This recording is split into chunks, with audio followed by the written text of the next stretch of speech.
question and answer. So again, we are going to go over how you access your email and your OneDrive from home, and we're going to just do a quick tour of Office 365. To introduce myself, my name is Alexandra Hancock. I'm an instructional technology trainer for the district. So this is my whole job is doing training on technology, from getting your computer started to learning Office 365 to Google to doing stuff with Schoology and with your students. Basically, if you have a question about technology, feel free to reach out to me. My contact information is here in my email. I also set up a Google Voice phone number for this closure period, so feel free to call or text that number if you prefer that. You can email me, call or text me. Once you take our Teams webinar, you can set up a Teams meeting with me. I'm very accessible and very happy to help you. On this call with me helping moderate the chat is my coworker, Angela Gama. She's also a fabulous trainer, so you might be attending webinars with her over the next few days. But she's going to be moderating the chat, so any questions you have throughout the course of this, please pop them in the chat. Angela will do her best to answer them, and I will go over some of the big questions at the end. So what's on the docket for the next half hour to 45 minutes or so? This is our agenda. We're basically going to review how you access Outlook, just to make sure we're all on the same page. I know all of you had to access Outlook to get to this invite, so a little bit of this will be repetition, but we're just going to go over that to cover the bases. We're also going to talk about how you access your OneDrive, and we're going to kind of just go over a reminder of what OneDrive is and what files you can expect to find on your OneDrive.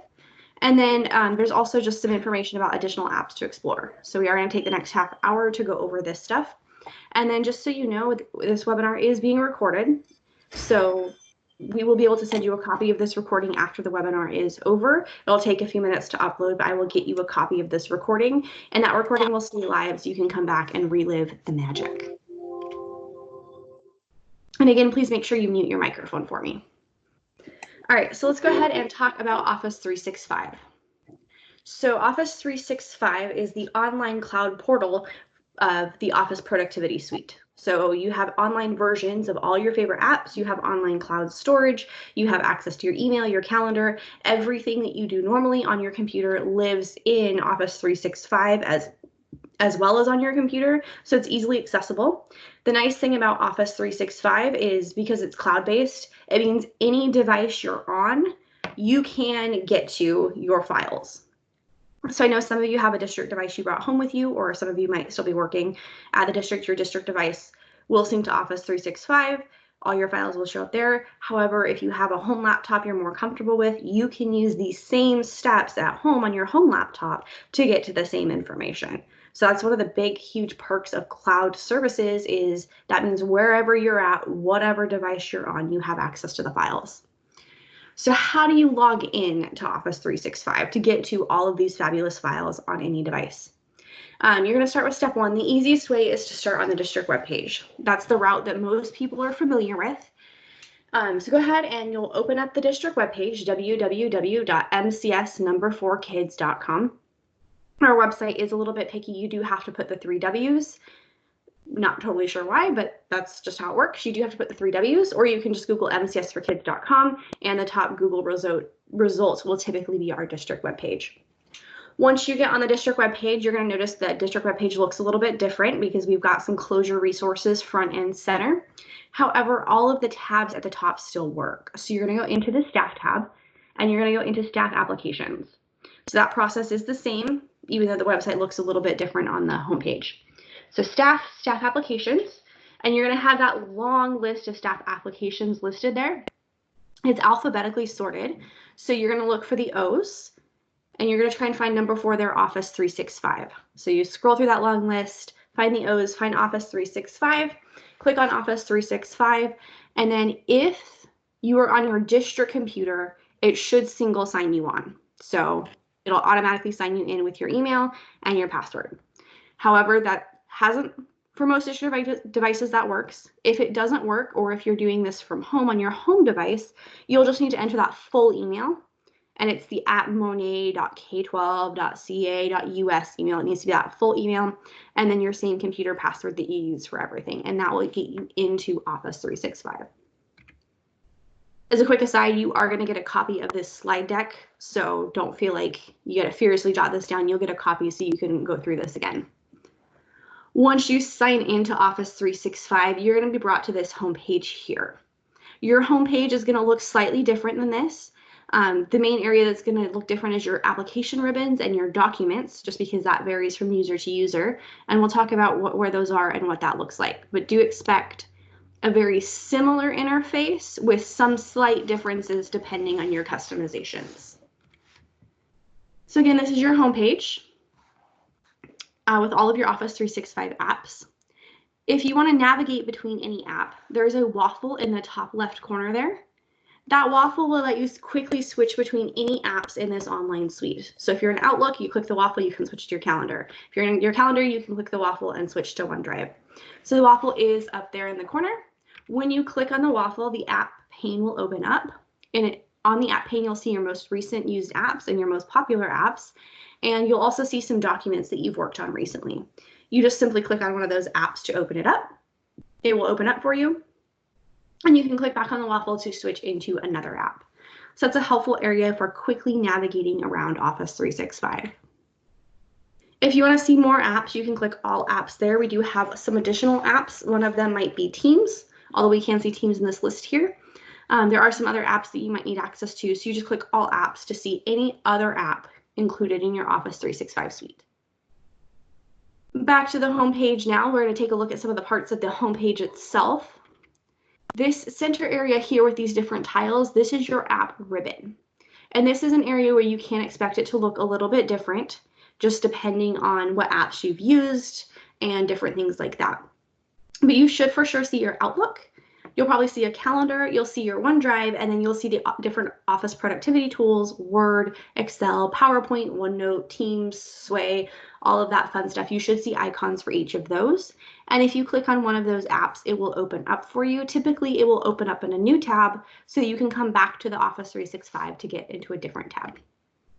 Again, you might have more apps that you use, so you can click Explore all of your apps to find those additional apps. We do have quite a few apps in our district Office 365 suite, so I encourage you to take a look at some of those. We will be offering training on a few of them. Teams is one that comes to mind, Calendar is another one, so it's just helpful to know where those live. Below your home page, where your app ribbon is, near the bottom is your documents. This here is scanning your OneDrive for any documents you might have worked on, and it's going to have that top area there is recommended.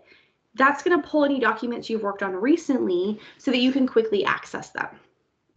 Below the recommended, you'll see several different lists of documents. You'll see your recent documents. You'll see any documents that you've pinned, and you have to right-click on a document to pin it. This keeps it nice and easily accessible. You can see documents that were shared with you from somebody else. So somebody else owns the document, they shared it with you.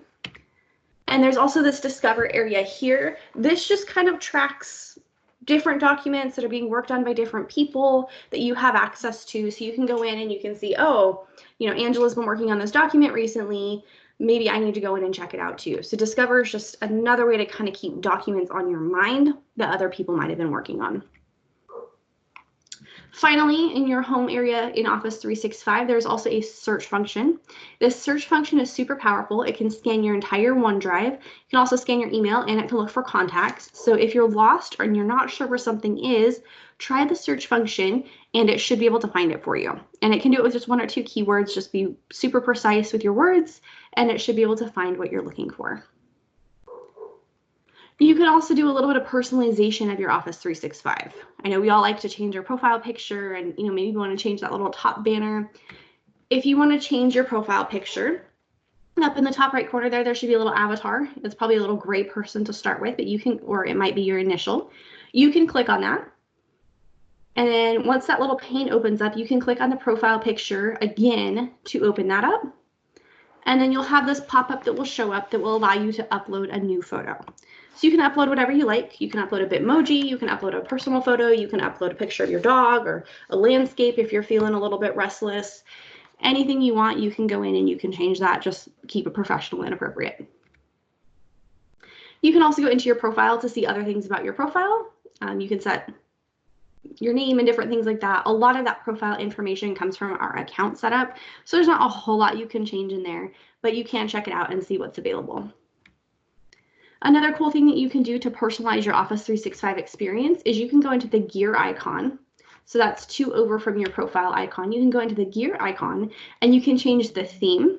So the theme changes the colors of your Office 365, and it also changes the little banner at the top. So there's some really cool little banners. I encourage you to check that out. Go into theme and just check out a few themes, see if you find one that you like. You can also change your start page, and you can change your notification settings. It might be a good idea if you're going to be using Office 365 to have your notifications be a little bit more prominent so you know when things are coming in. There's also a super helpful help area. So that's the little question mark. If you're not sure how to do something or you're not sure where a setting is, you can click on the help there and type in what you want to do, and it will try and either point you in the direction of what you're looking for, or it will try to find a help article to walk you through what you need. So there's lots of options for help there. Just click in there, tell it what you want to do. Again, it works with just a few keywords. If you have an idea of what you want to do, it should find a result for you and let you know. There's also notifications. The little bell is different notifications. This will remind you of different calendar events you have. If somebody likes a message you sent, you'll get that here. You'll get information about other messages here. So this is another area to check out so you can see different notifications coming in. So that's your Office 365 homepage. This is just a quick summary of what we did. We signed in, we used the waffle to see the different apps. We looked at the apps ribbon, we looked at the document space, and we went through personalizing our settings. If we have time at the end, we'll come back to the slide here and I'll give you a chance to go live, but we're going to come back to that at the end if we have time. All right, so now that we've looked a little bit more at Office 365 as a whole, let's talk specifically about accessing your email and what that looks like through Outlook. So it's the same process that we just went through. We go to MCS for Kids, we go into our staff apps, we go into Office 365. Make sure we click on that little guy there. If it asks, we sign in. And again, that's the full email, the @monet.k12.ca.us. Same password. And then in that Office 365 homepage area that we just toured, you're going to want to make sure to click on Outlook, and that will take you to Office 365 on the web. That will take you to Outlook on the web. Once we get into Outlook on the web, this is the screen that's going to load up here. Again, it's going to look a little bit different depending on what folders you have set up, what your inbox settings look like, you know, the emails you have coming in, but more or less it's going to, the Outlook on the web interface is going to look like this. And it has kind of 3 main parts. So we're going to take a closer look at those main parts. The first one, well, the first thing you really need to know how to do is how to make a new message.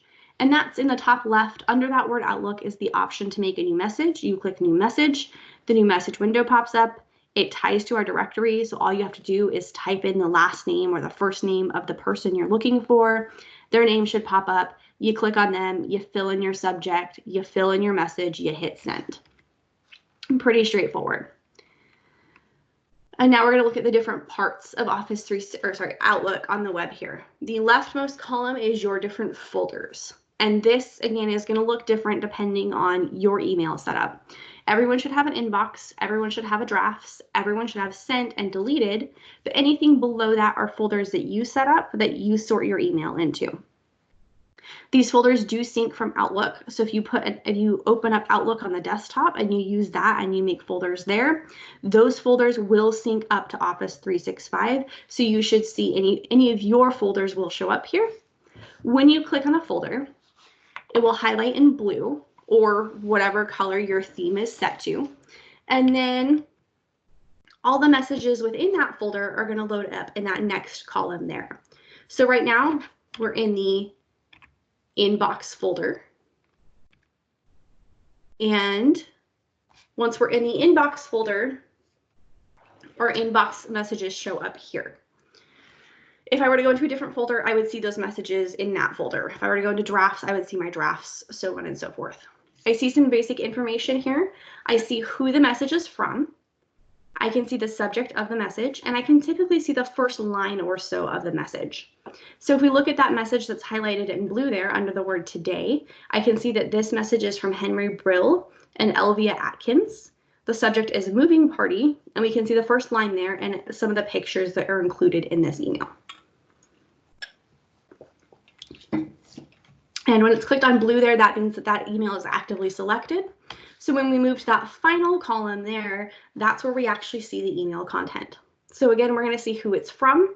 We're going to be able to see the full message here, including any attachments that were included. And then we're going to have some quick actions available to us right up there at the top. So we can see it, Henry Brill sent it to me and Elvia. I can see the pictures. If I look over at Henry Brill's name and just kind of move my eyes off to the right, I can see a reply arrow, a reply all arrow, and a forward arrow. So that's how you can reply to an email message. It's quick and easy. I do want to note that the arrow with one head is reply, which means your message is going just to that one person. So in this case, it would just be going to Henry Brill. The double-headed arrow there in the middle arrow, that is your reply all. That means any reply that you send is going to go to everybody in that email thread. So if I hit reply all, it will go to Henry and Elvia. That's just one important distinction. Sometimes people accidentally reply all when they mean to reply to just one person and maybe send a message that's not so appropriate. Sometimes the reverse happens where you're trying to reply to you're trying to reply to the whole group and you accidentally reply to one person. So just make sure that you're being very mindful of which arrow you're selecting. If you need to forward this message to somebody else completely, that's that final arrow there, the arrow that's pointing to the right. That's your forward arrow that will send this whole message to somebody new. So that's just a little bit about email. Obviously, there's quite a few more features that we could go into. So if you have any other questions, feel free to send me a message or an email or a Teams meeting invitation, and we can go further into that. But again, we just want to do a broad brush overview, how you get to your email, how you read it, how you reply, and how you make a new message. So we're going to shift topics now, and we're going to talk a little bit about OneDrive. So as a background, just to kind of level set here, Modesto City Schools has set up all of our district computers to automatically sync all of our files to OneDrive. The nice thing about that means as we shift to this work from home and this remote work kind of mindset here, everything that you did on your work computer is accessible to you on your OneDrive. So you don't have to worry about, oh shoot, I left my desktop at work. I have no way to get to my files now. Through OneDrive you can, because everything you did on your workstation at work is synced up to OneDrive for you. So we just need to make sure we know how to get into OneDrive and how we navigate OneDrive so that we can find those files that we need to work on. So that kind of goes a little bit about what OneDrive is. It's online storage of all of our files. Everything in the district is backed up to our OneDrive, and every individual user has a terabyte of storage in their OneDrive. A terabyte of storage is 1,024 gigabytes. It's a massive amount of storage. You are not going to fill this up unless you are a powerful video editor. So you don't need to worry about running out of storage. And again, all of your MCS files are backed up for you. So to get to OneDrive, from that Office 365 dashboard that we talked about a few minutes ago, you're going to click on the OneDrive tile, and that will take you into your OneDrive. A little bit of a repeat there. Once we get into our OneDrive, this is what your OneDrive interface is going to look like. Again, that center content is going to be different based on your file structure, but you should see your folders, documents, desktop, any folders you've created, and you should see some files in there as well. But let's take a look at some of the ways that you can navigate through OneDrive. So that leftmost column there is where you can look at different parts of your OneDrive. The top option there, Files, is where you can see any files that you own. So this is where all of your Modesto City Schools files will have synced to. So you should see your folders, desktop, documents, all of that stuff will be in the Files area. The Recent area just looks at documents you've worked on recently, and it just lists them for you from newest document to oldest document. This recent area is really helpful if you know that you worked on something yesterday, but you can't remember what folder you saved it into. You can come into this recent area and you should see it listed, and then you can click on it and open it right from there to work on it. The third area there, Shared. Shared with me is any document that somebody else owns, so it's in somebody else's OneDrive, but they have given you edit permission or view permission for that document. This area here does not have great organization options. Typically, it's sorted by date shared, so you can see the most recent shares, but we're going to talk about searching in a second. So you are going to see the newest shares sorted down to the oldest shares, and you can kind of flip through here to find any document that somebody else has shared with you. The final area there is the recycle bin. This is where anything that you delete from your OneDrive goes. Things stay in this recycle bin for anywhere from 3 to 6 months. They stay in here for quite a long time. So if you accidentally delete something, you can come into the recycle bin and you can restore it back into your OneDrive. If you really want something gone, you have to go into the recycle bin, delete it again. It goes to a second stage, and then you have to go into that second stage to delete it a third time, and then it's finally gone. So OneDrive makes it pretty impossible to lose anything because you got 2 stages of recycle bins before it's finally gone. All right, so I'm still not sure where things are at. I've gone through my files, I've gone through recent, I've gone through shared. I cannot find this document. OneDrive has a super powerful search built into it. It's up there in the top left. It says search everything. Just click in there, type a couple words of what you're looking for, and it will bring up a whole list of results for you, hopefully with the document that you're looking for. So if you ever get lost, you're not sure where things are at, try the search. It's really powerful, and it should be able to find what you need. All right, let's talk a little bit about file organization. So we know kind of what the different parts of OneDrive are and how we move between the different pieces. So how are things organized in OneDrive? Again, OneDrive syncs down to your device, so any folder structure you already set up is going to be replicated in OneDrive, and you should be able to navigate through that. Anything that's a folder is going to have that gray folder icon next to it. So attachments, notebooks, documents, we can see that those are folders. Anything that's an actual document is going to have the icon of the document type. So if we look a little bit further down that files list, we're going to see that we have an Excel sheet that's called quarter grade tracking and a Word document that's called conference notes. It should have the icon of the type of document it is next to the document name. If I want to add something new to my OneDrive, I have a couple different options for doing that. The first one is to click that new button up at the top. And with that new button, I can create a new folder, so I can continue building that really good organization that I already have. I can also, on the fly, create a new Word document, a new Excel workbook, a new PowerPoint. I have all these options for creating a brand new document right here in OneDrive. When I click on that, it will open up a new tab with that document type, and I can get right to work on it, which is fabulous. If, however, I already have the files that I want and I want to bring them into my OneDrive, I can click the upload button. This might be great if you're, again, working on a home computer. You know, you've got Word on your home computer, you're working on a great project, you want to save it to your OneDrive so that you have a copy of it for when we come back to work. You can upload stuff. Again, anything on your district computer, you don't need to worry about uploading. It's already backed up to your OneDrive for you. So this would just be any files you create on a non-district computer.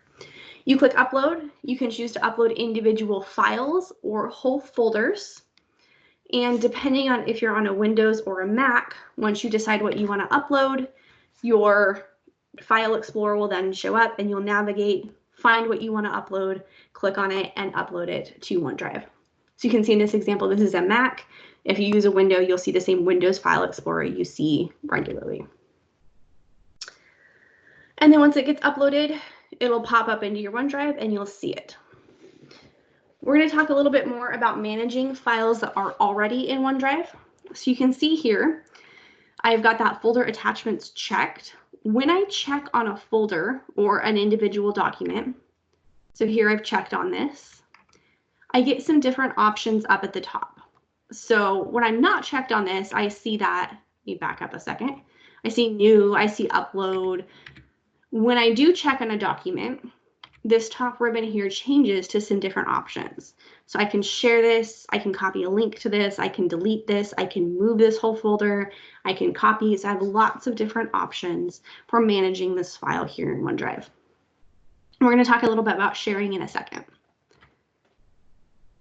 I also can get those same options by clicking the 3 dots. So if I hover my mouse over attachments, for example, I also get those 3 dots. If I click the 3 dots, I get the same options down below as I got in that ribbon up at the top. So it's really redundant. It's completely up to you which workflow you prefer, but they do the same thing. Share, whether you click it up at the top or here in the 3 dots, the share does the same thing. So does copying link, so does delete and moving.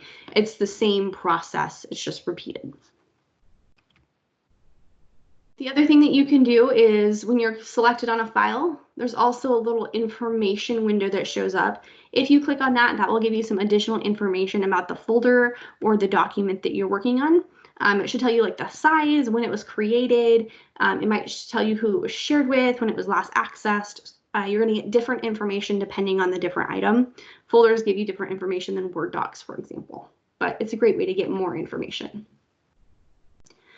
When I check on a document versus a folder, so in this case, I have checked this Word document here, my options are a little bit different. So you can see I now have the option to open the document. I could also download a copy of that document. I could rename that document. So I get some additional options. But again, the idea is I check the document and that top ribbon changes to give me some different permissions or different actions. So let's talk a little bit about sharing in OneDrive. Again, I know this is a lot of information to digest in half an hour, so we will have a Q&A here in a minute. And if you want to go further, definitely reach out to me to go a little bit further. So sharing in OneDrive essentially takes whatever document you want to share, and it gives somebody else permission to edit that document as well. Sharing is really nice because you don't need to sit and email copies of the same file back and forth as you make changes. You guys can work in real time on the same document, so all of the changes are aggregated in one document as opposed to multiple copies over multiple different emails. To share a document, you can click the 3 dots, or you can check the document and you can use the ribbon up at the top. And there's a couple different ways to share. You can choose share, or you can choose copy link. Share is going to be best to get this directly to somebody. You just type in their name, you hit the share, the window will pop up, you'll type in their name. Copy link is a little bit different. Copy link generates a link for you, and you can then copy and paste that into an email. That's a nice way to get one link to a bunch of people quickly, but it's totally up to you. Each way of sharing is totally fine. So if we click the copy link, this is what happens here, is it generates a link for you. You click the blue copy button, and then you can pop that link into an email that's going to go out to a large distribution list. You'll notice down below that link though, so it says link to conference, blah, blah, blah, copied. Down below that link is a permissions box that says anyone with this link can edit. You want to be a little bit mindful of what that link does. So right now, that means anyone who has this link can make changes to the document. So if I send this email to Angela and Angela forwards it to 10 of her friends, that means all 10 friends are going to be able to edit this document.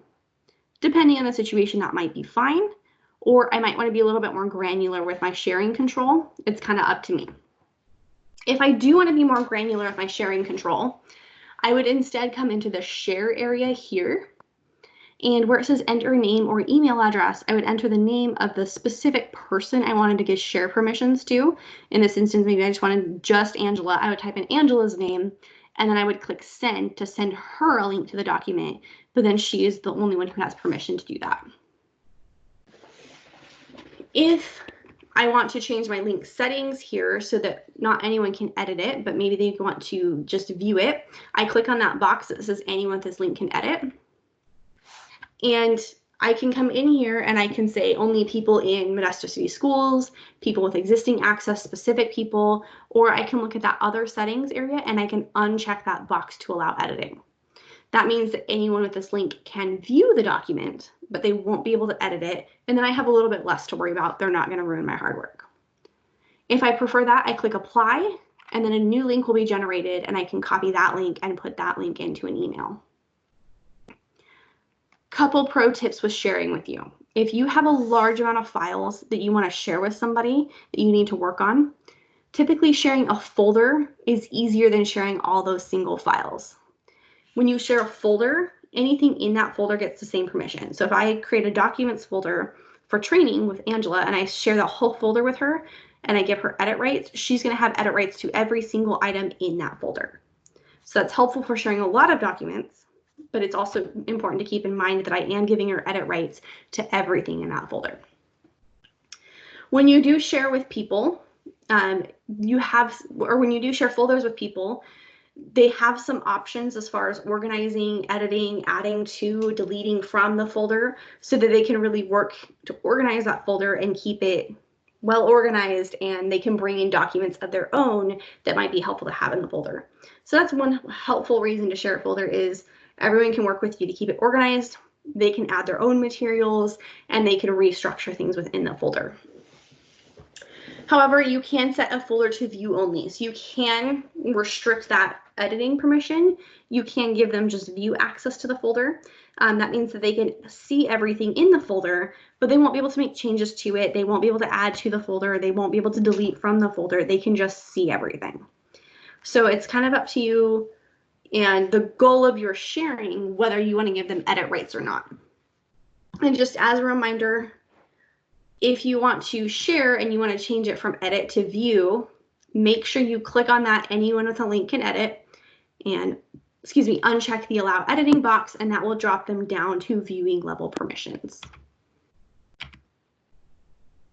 All right, our final tip here. So that was a super quick tour of OneDrive, and we're going just a little bit beyond time, so thank you for your patience. Is if you want to make a shortcut to your OneDrive, you can do that. And these steps here work for any website. So we're going to walk through this specifically for OneDrive, but any website you want, you can make a shortcut on your desktop for. Your first step there is going to be to make sure that you're on the website you want a shortcut for. So in this case, we're in our Documents folder in our OneDrive. Once I have that set up in Google Chrome, I go to the 3 dots at the end there, number 2. And in the 3 dots under that drop-down menu where number 3 is, there's the option for More Tools. Once I click on More Tools, I go into number 4 to create a shortcut, and it will create a shortcut for me based on the site that I am currently on. Once I click on that number 4, the option to create a shortcut is going to pop up. It's going to pull the name of the tab, but I can change that name where number 5 is to something I want. So if I just want to say My OneDrive or MCS OneDrive, I can change that and I hit create. Once I hit create, that shortcut is going to be on my desktop. So I might have to close out Google Chrome or minimize Google Chrome to see that. But then I do have quick access on my desktop. I just click on that link that I just made and it will launch the website that I want. If I want to pin that to my taskbar, so not only is it on my desktop, but it's on my taskbar, I can then find, with that step number 1 there, I can find that shortcut on my desktop and drag it down to my taskbar and then right click on it and set pin to taskbar. So we can see in that demo there, we're taking that OneDrive shortcut, we're dragging it down to where number 6 is, then we right click and pin it to the taskbar, and that shortcut is now available to me in my taskbar. So that means anytime I start my computer, it's on that taskbar at the bottom, I click on it and that website launches. Again, you can do this for any website. You can do it for Schoology. You can do it for Google. Any site you want pinned or shortcutted, just follow the steps here, 1, 2, 3, 4, and then 5 and 6 to pin those and get those shortcuts where you want. All right, so that was a lot of information to digest in half an hour. Again, I'm going to send you the slide deck so you can walk through this again. The slide deck works best in presentation mode, so I do recommend you download it, open it in PowerPoint, and walk through the presentation mode.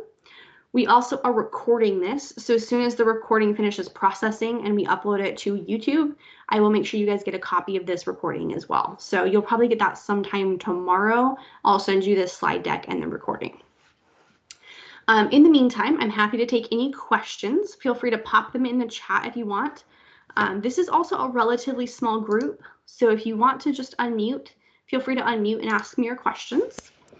And then before we get started with the questions, we also need you to mark your attendance. So if you used to do training with me in person, I would have you sign a paper sign-in sheet.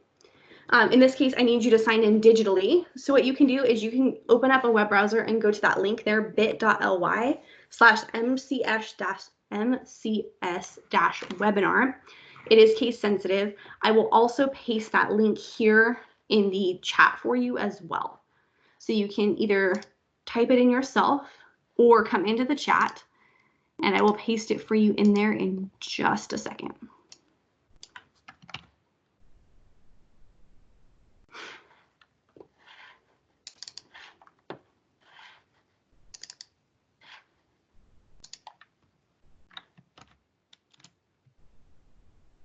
Okay, couple questions. I will go back to the slide for the steps 1, 2, 3, 4, and just give me 1 second.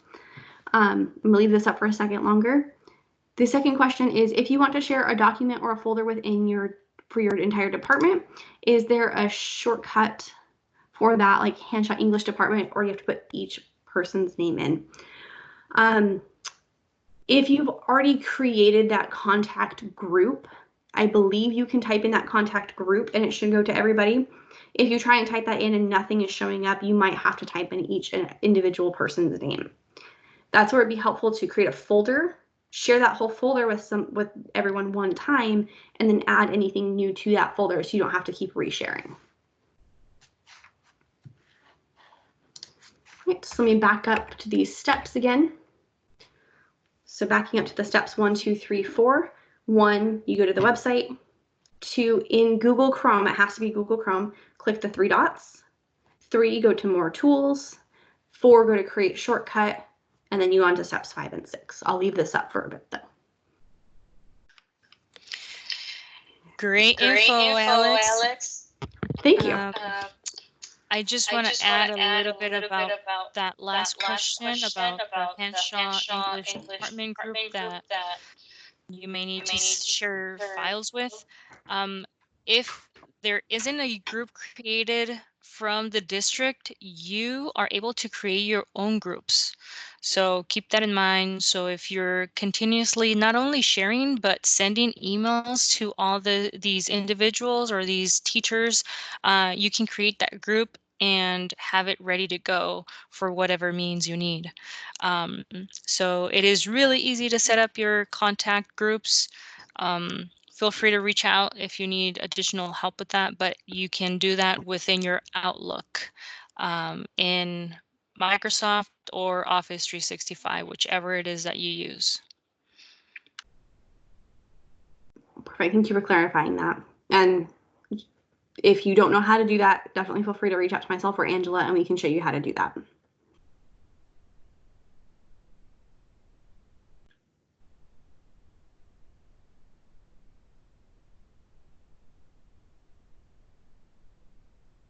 Right, as we wait for more questions, again, make sure you complete your attendance. Take a second, fill out that bit.ly. That bit.ly is the same for every webinar. We just ask you to put the topic and the time. So the topic was in OneDrive. My name again was Alexandra. I should be one of the options for the dropdown. So please fill that out. That's how I will be sending out the follow-up email is based on attendance. So make sure you fill that out. The sync and flow buttons. The question came in, what is the sync and what is the flow button? The sync button is not really a button we need to worry about anymore. The sync button essentially lets you sync your OneDrive down to whatever computer you're accessing it on. Since our district computers automatically sync to OneDrive, we don't really need to worry about that. If you wanted to, you could certainly set up sync with your home computer. But again, just kind of keep in mind your OneDrive storage is far larger than your computer storage, so you could wind up syncing a ton of files and eating up your home computer storage. So I would more or less ignore that. The flow button is, there's this app online called Microsoft Flow, where you can essentially code different activities. And so you can have different, when you do certain things to different files, you can have it trigger other action types. It's basically, it's kind of like coding and building different programming. So if you do X, Y happens. It's not something I'm super familiar with, but if it's something you want to learn more about, definitely reach out to myself or Angela and we can find some more information for you about Flow. The link was posted again in the chat, so again, make sure you click that link. And I will navigate to that final slide too if you prefer to type it in yourself. Oh, good question. How can I add an automatic salutation and signature every time you send an email? So that's something that you have to set up through Office 365. If you're using that platform. If you're using Outlook on the desktop, you have to do that a little bit differently. So let me show you really quickly how to do that through Office 365. Give me just 1 second here.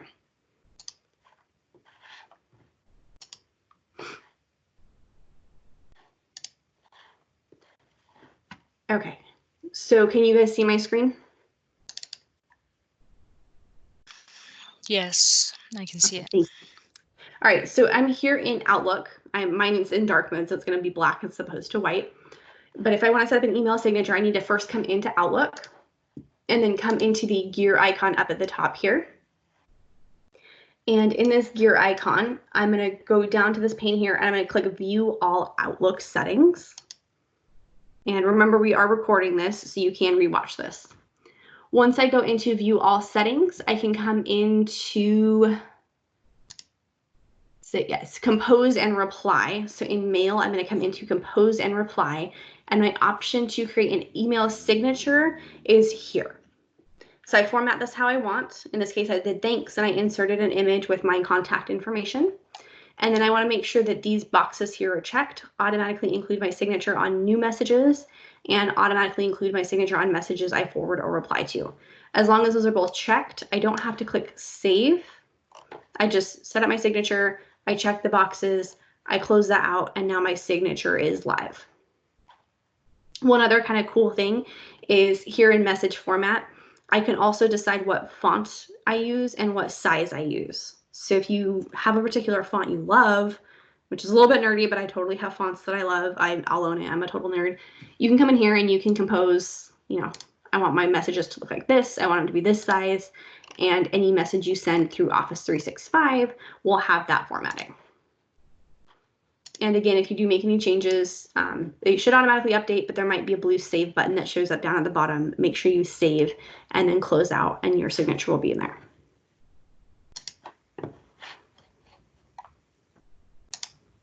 Okay, any other questions?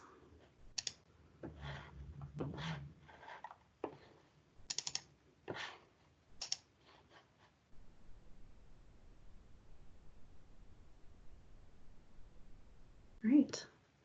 Well, thank you. I will hang out for the next few minutes in this chat just in case any other questions come in. But we do appreciate you attending this, and we will get you a link to this PowerPoint and this webinar sometime tomorrow. I'll get that out to you guys.